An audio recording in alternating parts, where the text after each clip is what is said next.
Good morning. কেমন আছো তোমরা সকলে? আশা করি যে যেখানেই আছো ভালো আছো, সুস্থ আছো। আমরাও ভালো আছি। আজকে সকাল সকাল কল্লোল চলে গেছে বাজার।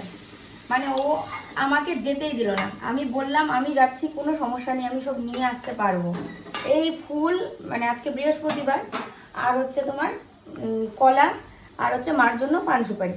তো এগুলো আমি আনতে পারতাম, ও আমাকে কোনোভাবেই আর যেতে দিল না, ও নিজে গেল। আর আমি এদিকে স্যুপ বানাচ্ছি, সমস্ত সবজি দিয়ে, চিকেন দিয়ে চিকেন স্যুপ। আর এই যে এখানে কর্নফ্লাওয়ারটা গুলে রেখেছি, অবশ্যই ঠান্ডা জলে গুলেছি, আর ঠান্ডা জলে গুলালেই ভালো হয়। তো স্যুপ বানাচ্ছি। সকালে তো চা করেছিলাম, চা বিস্কুট খেয়েছি সবাই মিলে। মা এখন ডুববে স্নানে, আর আমি এদিকে স্যুপ বানাচ্ছি। স্যুপ বানিয়ে তারপরে দুপুরে রান্না বান্না, ঠিক আছে? তো আজকে বৃহস্পতিবার, ঘট বসাতে লাগবে মায়ের। গ্যাস আমাদের মনে হয় শেষের দিকে। আগে ভাগে বুকও করতে পারছি না, একটা ভয় যে ধরো বুক করলাম, গ্যাস চলে আসলো, কিন্তু আমাদের সিলিন্ডার খালি হলো না। গ্যাস আছে ধরো, তাহলে কি হবে? কারণ আমাদের তো ডাবল সিলিন্ডার নেই, এই জন্য বুক করতে পারছি না। মানে মিস কল দেওয়া লাগবে, মিস কল দিলে বুক হবে। এবার এমন হতে পারে হয়তো দুদিন পরে গ্যাস চলে আসলো, মানে সিলিন্ডার চলে আসলো। এই একটা টেনশানের করতে পারছি না। যাই হোক, আমাদের তো ইন্ডাকশান আছে, ইন্ডাকশান নিয়েছিলাম।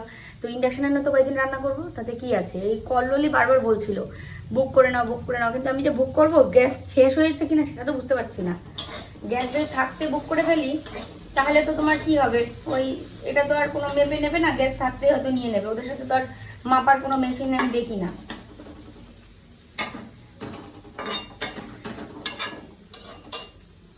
এখানে কি করো তুমি? দরজার কাছে এসে বসে আছে, ও বাইরে গেছে জন্য নাকি? হিমা, কি হচ্ছে তোমার? এই যে মেইন দরজা আমাদের, আর ও এখানে বসে আছে। ভাবো ওর মনের মধ্যে কী সব চলছে, মনে হচ্ছে কখন আসবে, কোথায় গেল। বাইরে না বৃষ্টি হয়েছে, বাইরে বৃষ্টি হয়েছে, ঘরে কি বৃষ্টি হবে? আজকে বৃষ্টি হয়েছিল মনে হয় ভোরবেলাতে বা রাতে। রাতে তো হয়েছিল, ভোরেও মনে হয়েছে। রাস্তাঘাট পুরো ভেজা। আর আমার দেখো মানি প্ল্যান্ট গাছটা কত তরতাজা হয়েছে, কত সুন্দর। আর এই যে উপর দিকে উঠছিল লত। আর এখানে যত আমরা পুজোর ফুল টুল যা আছে, পুজোর ফুল, আর দেখো এগুলো হচ্ছে মার কাণ্ড। ধূপের কাঠিগুলো এখানে রেখে দিয়েছে এমন করে। আমি ফুল টুল ফেলাই, ধূপের কাঠিগুলোও ফেলেছে ওদিকে। ও চলে এসেছে, পাপা চলে এসেছে, ওই জন্যই তো কানগুলো এমন করছে দেখে। মিকির পাপা চলে এসেছে। আস্তে ধীরে হাঁটে, হেঁটে হেঁটে আসছে। কোনো সমস্যা হয়নি তো? না, রিকশায় গেছে, রিকশায় আসছে। রিকশা ঝাঁকুনি বেশি দেয়নি? আস্তে চালাতে হচ্ছে।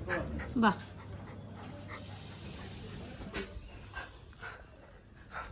এসে গেছে, এসে গেছে। খুশি? লাফানো যাবে না কিন্তু মিকি, লাফানো যাবে না, লাফানো যাবে না। মিকি মিকি মিকি, এ এ এ এ এ এ আসো আসো আসো আসো আসো মিকি। দাও, এটা হলো ফুল। এখানে মার পান সুপারিটা আলাদা করো। এখানে ঠাকুরের ফল আছে, কলা আছে। আচ্ছা, ফুল দুই রকম আছে। কেন? এটা শিব ঠাকুরের জন্য। ও আচ্ছা, মা করে দিয়েছে স্নানে। তারপরে এখানে রাখি। কালকে এত বৃষ্টি হয়েছিল আমাদের, যে এখানে পাপোশটা দেখো, এখানে থাকে তো পুরো ভেজা, জলের জল ছিল এখানে। 100 টাকা, ভাড়া দিয়ে 50 টাকা। ই মা, 25 টাকা করে নিল? না, বেশি তো বাচ্চা হয়েছে। এই টাকা বাচ্চা, 25 টাকা বাচ্চা। তা থাক তোমার কাছে। আমি কি করবো? ওই দেখো, টাকার ম্যানেজার কি এখন আমি? বললাম রিক্সা ভাড়া কত করে নিল? 50 টাকা নিল। কেন? ওই যেখানে পান বিক্রি করে না, ওখানে গেছি, আস্তে আস্তে আস্তে চালাইতে বলছে। তাতে 25 টাকা, 25 টাকা। আমি দিলাম 50 টাকা, দিল না। থাক। আর দিল না? তুমি তো কিছু বলোনি। থাক না, আস্তে আস্তে চালাচ্ছে, মানে কেয়ারফুলি চালাইছে, অনেক ধীরে ধীরে। মানে তাও তো ভাড়া যেখানে 15 টাকা, সেখানে তোমার কাছ থেকে নিয়ে নিল 25 টাকা। না না, আমি বলছি খুবই আস্তে চালাইতে হবে। মানে অল্প অল্প speed এ ঠিক আছে, সেটা তোমার ব্যাপার। তুমি মন খুশি করে দিয়েছো, সেটাকে সেখানে আমি কিছু বলতেই যাব না তোমাকে। তুমি এখন সরবে চালাও। সরবা। ওখানে যে এত তাড়াতাড়ি আসলাম বাজার করে। হ্যাঁ, রিক্সাতে গেলে, রিক্সাতে আসলে তো তাড়াতাড়ি হবে। বলি নাই ব্যাপারটা, গীতা, যে রিক্সা দিয়ে গেলে আসলাম। হ্যাঁ সেটা তো আমি। টাকা তো থাকা লাগে। স্যুপ হয়ে গেছে গরম গরম, ওকে দিয়ে দিই। বসে বসে অ্যাড্রেস লিখছে। আমি বললাম আমাকে খেয়ে নাও, আর আমি তো খাবো না আজকে, বৃহস্পতিবার মায়ের ঘট বসিয়ে তারপরে। মা গেল বাস ছাদে, ছাদে কাপড় মেলতে গেছে। আজকে মনে হয় রোদ উঠবে না, ওয়েদার এরকমই আছে, রোদ উঠবে না মনে হচ্ছে। না গরমও কম অন্যদিনের তুলনায়, অন্যদিন যে গরম থাকে আজকে একটু গরম নেই। চলো স্যুপটা দিয়ে আসি ওকে, খেয়ে নাও আগে শানো। মিকি দেখে সব বন্ধ, সে আর একটা আছে। আবার একটা আর একটা লিখি ফট করে। কেন? একটাই শুধু। তা আমি লিখছি, দাঁড়াও না আমি লিখি, অসুবিধা কি? আর অ্যাড্রেস কটা লেখা আছে ওগুলো প্যাকেট করে দেবো, আজকে জমা দেবো তাই তো? কটা লিখেছো এর আগে? দুটো? তাহলে ওগুলো নাম বলো, আমি প্যাকেট করে নিই। প্যাকেট তাহলে লিখে নাও, তাহলে একবারে প্যাকেট করবো না। দেয় নাই এখন অ্যাড্রেস। ও তো খাচ্ছে স্যুপ, আর আমি এদিকে খাচ্ছি হচ্ছে আমৃতি আর হচ্ছে মুড়ি, আর মা তো খাবে স্যুপ। এই গুটু, তো চলো আমিও একটু খাবো জাস্ট টেস্টের জন্য, আজকে পেট ভরার জন্য খাওয়ার কোনো প্রয়োজন নেই। খাচ্ছি না এটা, আবার কত লাগবে? অল্প খাবো, হ্যাঁ পরে খাবো। মিকি আমৃতি খাবে, ও মিষ্টি খুব পছন্দ করে, জানো তো।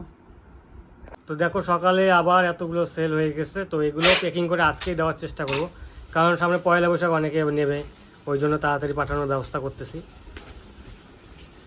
পারবা না? সাবার মৌ এখন অনেক চালু হয়ে গেছে প্যাকিং করার। হ্যাঁ প্যাকিং করার এখন টাইম কম লাগছে, এখন দিন দিন তোমার আরও কম লাগবে। তোমার থেকে না ফাস্ট হয়ে যায়, আমি সেটাই ভাবছি। হও না, হলে তো আমি খুশি হব সব থেকে, যে আমার বউটা আমার থেকে ফার্স্ট। আমি আগাগোড়াই প্যাকেট করতে চাইনি তোমার কাছে, প্যাকেট করতে ভালো লাগে রে। হ্যাঁ তুমি আমাকে প্যাকেট শোনো, যে কাজে এনজয় করা যায় না সেই কাজটা, সাকসেস বেশি। মানে সাকসেসের কথা বলতেছি না, মজা লাগে আর কি, আর আলাদা একটা মানে স্যাটিসফাইড একটা মনোভাব থাকে। না আমার কথাটা ভুল না, হ্যাঁ, যে কাজটা তুমি করতে মজা পাবে সেটা সাকসেসও তোমার বেশি হবে একদম।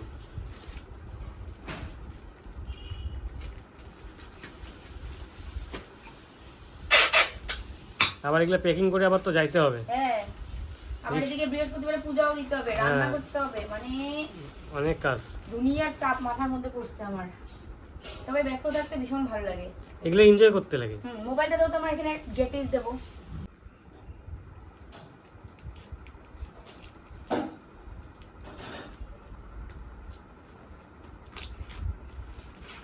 যেগুলো রেডি করলাম,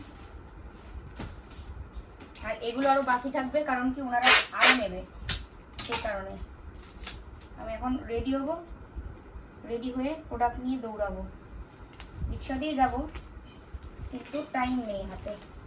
বাস কমপ্লিট। ওটা দুটো প্যাকেট ইয়েতে হয়েছে, টেপে হয়েছে, হয়ে গেছে। হ্যাঁ এই যে নিয়ে জায়গাগুলো একটু বসে হয়ে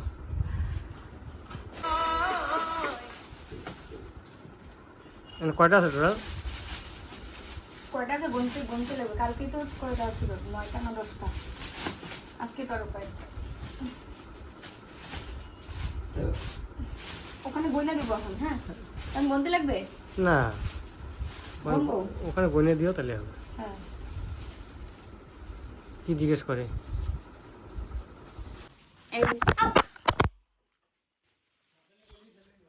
তো এই যে দেখো আমি বেরিয়ে যাচ্ছি এখন, এই যে এতগুলো প্রোডাক্ট সব এখান থেকে নিয়ে মেইন রোডে গিয়ে তারপর রিক্সা ধরতে হবে। পুরো বৃষ্টি হয়ে রাস্তাঘাট ভিজা,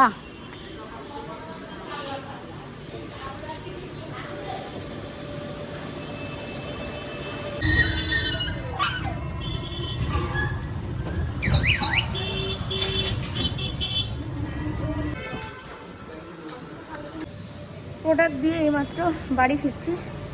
আজকে একটা কাণ্ড হয়েছে প্রোডাক্ট জমা দিতে গিয়ে, তোমাদেরকে পরে বলছি, এখন বলতে নিলে অনেকটা সময় লাগবে, পরে বলছি, একটু পরেই বলবো। বাড়ি যাই, বাড়ি গিয়ে এখন ওর জন্য রান্নাটা করতে হবে। ভাত টাত হয়ে গেছে, শুধু মাছের ঝোলটা ওর জন্য করবো, আর আমাদের কালকে এঁচোড়ের তরকারি আছে, আর হচ্ছে ডাল হয়েছে, তো এই আর কি। এখন কি সুন্দর রোদ উঠেছে, আমার জন্য অপেক্ষা করছে জানলা দিয়ে, দেখো কে রে, আমার জন্য এখানে দাঁড়িয়ে আছে কে রে? হ্যাঁ, তুমি আমাকে মিস করো? মিস করো?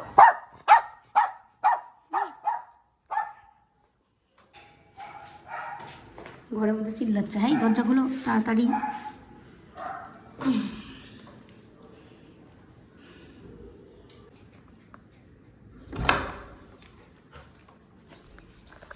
মিকি আসো আসো আসো।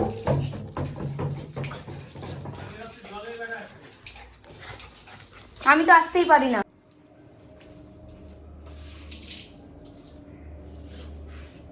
রান্না বসিয়েছি ওর জন্য। আমাদের তো ওই যে বললাম এঁচোড়ের তরকারি আছে আর ডাল হয়ে গেছে, তাই আমাদের কোনো রান্না নেই। আর এই যে দেখো এখানে নুন হলুদ দিলাম এই মাত্র। আরও একদিন যাবে, মানে শিং মাছ তুলে রাখলাম ফ্রিজে, আরও একদিন যাবে। 4টা মাছ আছে আর আর 3টা করে, দুপুরে 3টা রাতে 3টা, ওইভাবেই রান্না করছিলাম। তো আরেকদিন যে হবে দুপুরে 2টো খাবে রাতে 2টো খাবে, তাহলে মাছ শেষ।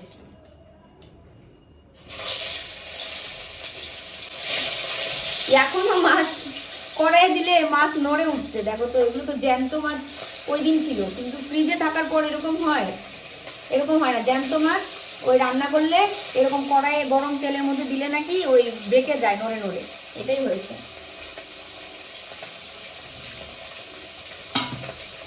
আসার পথে ডাব নিয়ে এসেছিলাম, তো ওকে একটা ডাব দিয়ে দিচ্ছি। ডাব আর হচ্ছে স্যুপ সকালের, এই দুটো খাবার ওর জন্য ভীষণ মানে উপকার হচ্ছে ও বলছিল। আর তার সাথে রেগুলারও ফল খাওয়াও হচ্ছে। একটু হলেও কম পাইছি, কিন্তু এখন হুম, মানে এত আদর, এত যত্ন, এত ভালোবাসা। আমার মামাতো বোনের সাথে কথা বলছে, আমার মামাতো বোনকেও বিয়ে করতে চায়। না, ও চাইছে, আমি চাইনি। ও চাইছে? হ্যাঁ। আমার বোন কোনোদিনই চাইবে না। জিজ্ঞেস করো, ও চাইছে। বলো বলো ক্যামেরা।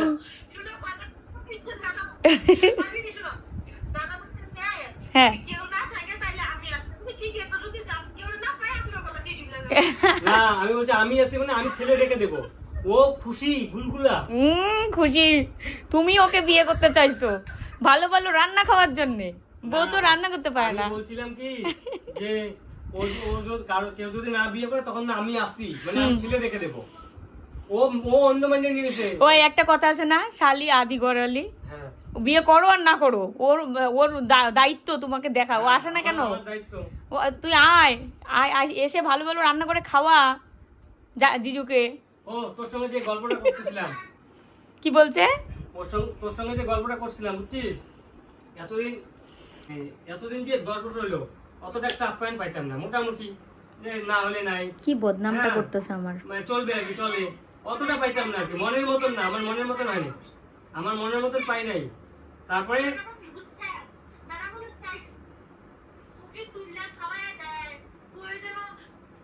ও উল্টা কথা বলে, শোনো তো। তো ঠিকই তো, উল্টা না, ও তো দিদির পক্ষেই বলবে।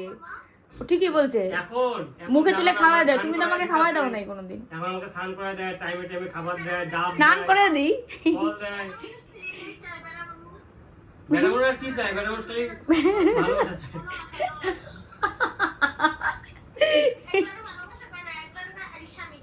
এই আইসা জন্মের অলস। জন্মের অলস। দেখো তোমার পিছনে কি সুন্দর রোদ শানু। হ্যাঁ, আজকে রোদ। রোদ পুরো ঝলমল করছে। কল্লোলের শালিকা আছে মাত্র 2জন, বেশি নেই। শালাই হচ্ছে অনেক। মানে আমার বোন, মানে মানে একদম রক্তের সম্পর্কের বোনের কথা বলছি। আর এমনিতে তো ওকে জিজু ডাকে চিত্রা, কিন্তু আবার এদিকে আমি যখন বলি যে শালি, তখন বলবে না আমি জিজু ডাকে কিন্তু বোনের মতো, এই আর কি। তো আমার মামাতো বোনের সাথে ও কথা বলছে। আর আমার একজন মাসিতো বোনও আছে, এই দুজনই হচ্ছে ওর শালিকা। আর সবাই শ্যালক, তো শ্যালকদের সাথেও কথা হয়। আর শালিকাদের সাথে ওই 2টা যখনই ফোন দেবে, একটা হচ্ছে নাম চিত্রা, একজনের নাম, হ্যাঁ একজন আমার মাসিতো বোনের নামও চিত্রা। আবার এদিকে যে আমার রক্তের সম্পর্কের কেউ না, কিন্তু একদম নিজের বোনের থেকেও বেশি করে, তো সে তারও নাম চিত্রা। আবার এখন যার সাথে কথা বলছে সে হচ্ছে আমার মামাতো বোন, ওর নাম হচ্ছে কান্তা। তো এই আর কি, মৃন্ময়ী, হ্যাঁ ভালো নাম মৃন্ময়ী, আর ডাক নাম কান্তা। কান্তা নামটাও কিন্তু খুব সুন্দর, আনকমন, একদম ইউনিক। তো ওর জন্য এই যে তরকারিটা এখানে বসিয়েছি, হচ্ছে হতে থাক। আমি পেঁপে কাটবো এখন, পেঁপে কেটে ওকে দিই। আমি যে কখন স্নান করতে পারবো জানি না। ওকে খেতে দিয়ে দিয়েছি, মাথাটা ধুয়ে দিয়েছি, শুধু কাপড় জামাটা পাল্টানো হয়নি।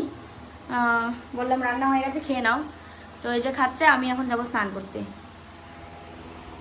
মা এদিকে শুয়ে আছে। তো চলো স্নানটা করে আসি, স্নান করে এসে তারপরে ভাত খাবো। হ্যাঁ পুজো দেবো, সরি পুজোটা মনে মনে আছে, মুখে প্রকাশ করা হয়নি। পুজোর জন্যই তো অলিঘড়ি করছি, দেখো তো। চলো।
দুপুরে ভাত খেলাম এই একটু আগে, মানে আজকে এত অনিয়ম হয়েছে আমার, মানে কি বলবো। তো এখন হচ্ছে মানে এই একটু আগে সন্ধ্যা হলো, এবার এই পেঁপেটা কেটে দিই। জানি আমি সন্ধ্যার পরে ফল খেতে হয় না, কিন্তু ও খেতে চাইছে। আর পেঁপে খেলে আশা করি কিছু হবে না, পেঁপেটাই দিব, বাকি অন্যান্য ফল দেবো না। আর খেজুর দিতে পারি দুটো। আর দুপুরবেলার কাহিনীটা তোমাদের বলি। দুপুরবেলার কাহিনীটা মানে কি বলতো, আমার এটিএম কার্ড হারিয়ে গেছে গত বছর। এটিএম কার্ডটা করলি ওর কি, ওই তো টাকা তুলে, ও কিন্তু টাকা তোলে এটিএম কার্ড থেকে। আমি কোনোদিনও এটিএম কার্ড থেকে টাকা তুলিনি কোনোদিনও। এবার এটিএম কার্ড থেকে টাকা তুলতে নিয়ে টাকা ধরো, টাকা বলছি এটিএম কার্ডটা ধরো জমা দিয়েছে, জমা দিয়ে ওটাকে আর মানে আনতে ভুলে গেছে। এবার বাড়ি এসে আমাকে বলছে, সেদিনও বলেনি, পরের দিন টাকা তুলতে যাবে, এ বলছে এটিএম কার্ড কোথায় পাচ্ছি না। তখন ওই যে ওই দিদি রান্না করতো আমাদের এখানে, তো এটিএম কার্ড কোথায় পাচ্ছি না, বলে কি, আমি বললাম তুমি লাস্ট কবে এটিএম কার্ডটা ইউজ করেছো একটু মনে করো। মনে করে করে বললো, ওহো আমার পিছনে একজন লোক ছিল, তো আমি এটিএম কার্ড থেকে টাকা তুলতে গিয়ে এটিএম কার্ডটা মনে হয় বাইরে বেরিয়ে করিনি। তারপর তো ও চলেই আসলো। আর এটিএম কার্ড যারা থাকে এটিএম কার্ডের ওখানে গার্ড যারা থাকে, ওই দাদা হয়তো দেখে সেটা ডাস্টবিনে ফেলেছে বা কিছু একটা করেছে। তারপরে সঙ্গে সঙ্গে আমরা কিন্তু অ্যাক্সিস ব্যাংকের যে ভাইয়ের দ্বারা আমরা অ্যাকাউন্ট করেছি, ওই ভাইকে ফোন করে প্রসেসটা জেনে তারপরে এটিএম কার্ডটা ব্লক করেছি আর কি আমাদের কাছ থেকে, যেন কেউ পেলেও এটা দিয়ে কিছু করতে না পারে। তারপরে কি হয়েছে বলো তো, সিকিউরিটি কার্ড ছিল না, কিন্তু তাহলে অন্য কেউ হয়তো ফেলে দিয়েছে বা কিছু, সেটাই 2 দিন পরে তাহলে। আর সাথে সাথে মনে হলে তাও হয়তো গিয়ে তুমি পেতে। এবার এটিএম কার্ড নেই, আমি ভয়ই পাচ্ছিলাম যে যখন তখন আমার গুগল পে হয়তো আউট হয়ে যেতে পারে, কারণ গুগল পের খুলতে গিয়ে তো এটিএম কার্ডের 4টা ডিজিট লাগে। এবার যেহেতু এটিএম কার্ড আমি ব্লক করেছি, তাহলে কি গুগল পে থাকবে, এটা নিয়ে একটা খুব ইয়ে ছিল। কেউ তো তুলে না এরকম, সেটাই। তো এবার কি হয়েছে বলো তো, আমি গেছি প্রোডাক্ট দিতে। এবার প্রোডাক্ট জমা দিয়ে বিল যত হয়েছে সেই বিলটা পেমেন্ট করব অনলাইনে। সবাই অনলাইনে পেমেন্ট করে, ও গেলেও অনলাইনে আমি পেমেন্ট করে। সব জায়গায় এখন অনলাইন হয়ে এখন কেউ নগদ টাকা এত কিন্তু সাথে রাখেও না, সব অনলাইনেই করে। অনলাইন পেমেন্ট করতে গেছি, গুগল পেতে ঢুকেছি, ঢুকে দেখি আমার নাম্বার চাইছে নতুন করে, আমার ফোন নাম্বার, এবং ওখানে লেখা মানে ডিঅ্যাক্টিভেট, মানে আমার যে সিম কার্ডটা সেটা ব্যাংকের সাথে ডিঅ্যাক্টিভেট হয়ে গেছে, রেজিস্ট্রেশন করতে হবে আবার। কি যন্ত্রণা!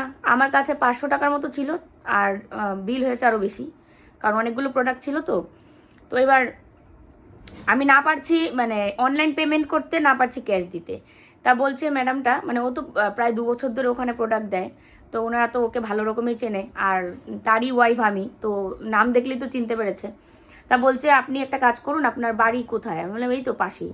বলে হ্যাঁ আপনি বাড়ি যান, বাড়ি গিয়ে ক্যাশ নিয়ে আসুন, এসে তারপরে জমা দিন, কোনো সমস্যা নেই। অনলাইনে যেহেতু হচ্ছে না, আর অনলাইনে হবেও না। জমা দেওয়ার পরে জমা হয়ে গেছে? হ্যাঁ, জমা হয়ে গেছে, মানে ওটা ক্যাশ করে দিয়েছে আমার কাছে, অনলাইন ওই সমস্যা দেখে ক্যাশ করে দিয়েছে। কারণ নয়তো কল্লোল তো বাড়ি থেকে করতে পারতো, বলছে যে আর এটা বাড়ি থেকে উনি যদি করে দেয় এটা আর হবে না, এটা সম্ভব না, আপনি ক্যাশই করুন। তারপরে আমি আবার বাড়ি আসলাম, আর রাগের চোটে হেঁটেই এসেছি, যে যাব আসবো, এতগুলো টাকা রিক্সাওয়ালাকেও দিতে হবে, আবার এদিকে বিজনেস করে আমরা কত টাকাই বা লাভ করি। সব কিছু না, না তোমার বালিশটা টেনে নিয়ে নিচ্ছি আমি, মানে নিজের উপরে নিজের রাগ হচ্ছিল। আর সবচেয়ে বড় কথা, কিছুক্ষণ হাঁটছিলাম কেন, যে দোকানে বলছিলাম যে দাদা, একটা দোকানে বলেছি, আমি জানি কেউ সেরকমভাবে দেবে না, আমি বলেছি আমার হাজব্যান্ড আপনার অনলাইন পেমেন্ট করে দিক, আপনি কি আমাকে কিছু টাকা দিতে পারবেন? না, আমার কাছে তো এত টাকা ক্যাশ হবে না। আমি জানি আমাদের এখানকার এইদিকে যে যাই, আমাদের এখানে পরিচিত নাই, কিন্তু এই রোডে, মানে তোমরা তো বুঝতে পারবে না, মানে আমরা ফ্ল্যাট থেকে বেরোয় আর হাতের ডানে হচ্ছে আমরা অপরিচিত মানুষ আর কি, এদিকে পরিচিত কম, কিন্তু ফ্ল্যাট থেকে বেরিয়ে আমরা সবসময় ভিআইপি রোডের দিকেই যাই। তো এবার ভিআইপি রোডের ওইদিকে, ভিআইপি রোড তো অনেক লম্বা, তোমরা তো জানোই। তো এবার ওইদিকে আমাদের অনেক দোকান পরিচিত, কারণ এখানে 2 বছর ধরে আছি, আমাদের মানে বাজার টাজার সবই তো করতে হয়, সবাই চেনে, চাইলে যে কারো কাছে চাইলে আমাকে টাকা দিত, সেটা মানে এতদিন একটা বিশ্বাস জন্মেছে। কিন্তু এদিকে তো পরিচিত নেই। এবার হাঁটতে হাঁটতে অনেকটা রাস্তা চলে আসার পর মনে হলো, ধুর, এখান থেকে আমি রিক্সাতে যাবোই না, আমি হেঁটেই যাব। তখন বাজে 2:30টার মতো, ভাবো 2:30 বাজে তখন, কারণ কি প্রোডাক্টগুলো অনেকগুলো, আর প্রোডাক্ট জমা দিতে একটু টাইমও লাগে। তারপরে বাড়ি আসলাম হেঁটে হেঁটে, আর ও একটু এগিয়েছে, মানে ওর সাথে তো কন্টিনিউ ফোনে কথা হচ্ছে, একটু এগিয়েছে, মানে ফ্ল্যাট থেকে সামান্য একটু হেঁটে যেতেই আমি চলে এসেছি।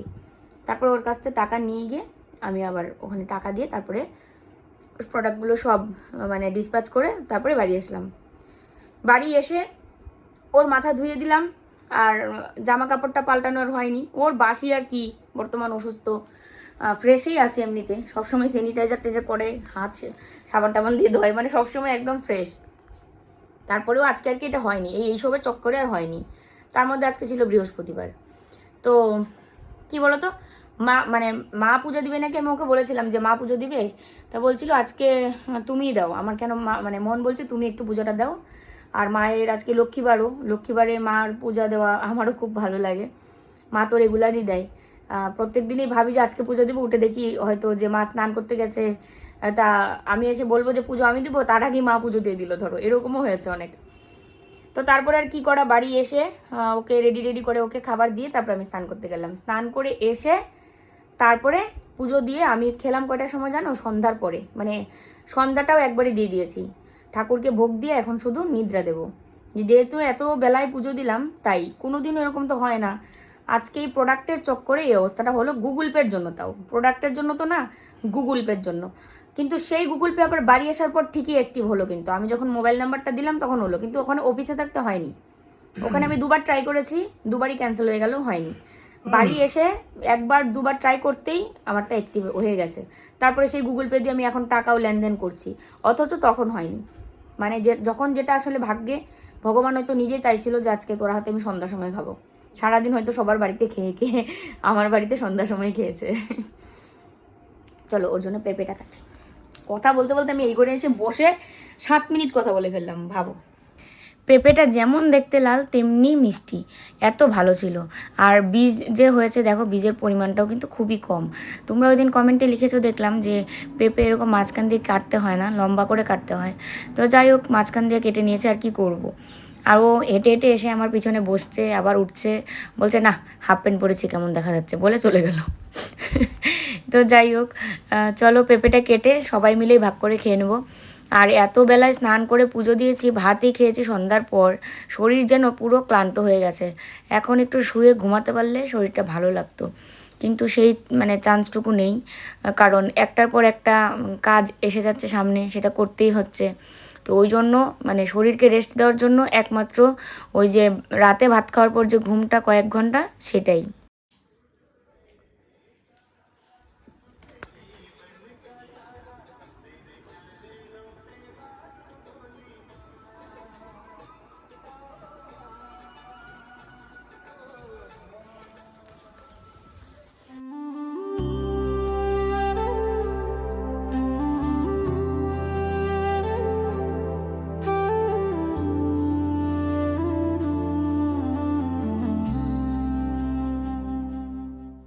এখন কটা বাজে জানো? 10:30। লাইভ থেকে এই মাত্র বেরোলাম। আর ইনি আজকে লাইভে গান গেয়েছে, লাইভের শেষে। এবং গলাটা যা মানে খুব সুন্দর, ও ভালো গান গায়, মানে বাথরুম সিঙ্গার হিসেবে খুবই ভালো। আমি যে গান শিখেছি তারপর ওর মতো অত ভালো গান গাইতে পারবো না। আর মা ওদিকে ভাত বসাচ্ছে, কারণ আমরা এখন এখানে নাইটি বুকিং নেবো। আজকে দেখলে কেমন করে বসে আছে ও। আর ও বাবু হয়ে বসে ওই যে নাইটিগুলো ওগুলো সব ভাঁজ করেছে লাইভ চলাকালীন। হ্যাঁ, লাইভ চলাকালীন ওই নাইটিগুলো ভাঁজ করেছে। আর এগুলো ভাঁজ করার আগেই ওর মানে কোমর ব্যথা করছিল, তারপর ওই ঘরে গিয়ে একটু শুয়েছিল। শুয়ে আবার লাইভের মধ্যে মেসেজ করে করে দামটা বলে দিচ্ছিল যে এটা এত দাম, ওটা অত দাম, এরকম। তো এখন আবার আমরা বুকিং নেব, সেই কারণে দুজনেই তো ব্যস্ত এই পাশে। আর মা রাতে শুধু ভাতটা বসাচ্ছে। তো এই যে এখন দুজনে মিলে এদিকে ও বুকিং নিচ্ছে আর আমি নাইটিগুলো ভাঁজ করে করে রেখে দিচ্ছি সব। আর আজকের ভিডিওটা চলো এখানেই শেষ করি। যে যেখানে আছো ভালো থাকবে, সুস্থ থাকবে, সাবধানে থাকবে। দেখা হচ্ছে আবার নতুন ভিডিওর সাথে। আর আমাদের বাড়ি যাওয়া হবে, টিকিট কাটার জন্য আলাপ হচ্ছে আর কি। তো বাসে যাব না ট্রেনে যাব সেটা বুঝতে পারছি না, কিন্তু বাড়ি যে যাবো সেটা তো শিওর। আর ওর এই অবস্থায় তো এখন যে জার্নি করা যাবে কি না সবটাই ডাক্তারবাবুর সাথে বুঝে আসতে হবে। ওরও ডাক্তার দেখানো হয়তো আর কয়েকদিন পর। আর বাড়ি গিয়ে এবার কিছুদিন থাকার ইচ্ছে রয়েছে, কারণ অনেক দিন যাবৎ বাড়ি যাব করে আর যাওয়া হয় না। তো এইবার বাড়ি গেলে একটু লং টাইম থাকার ইচ্ছে রয়েছে। আবার মাঝে মাঝে ইচ্ছে করছে ফ্ল্যাট ট্যাট ছেড়ে দিয়ে সব বাড়ি চলে যায়, কিন্তু এটা করবো না কখনোই হয়তো, কারণ এখানেই থাকা হবে। বিভিন্ন কারণ রয়েছে এর পিছনেও। তো চলো টাটা।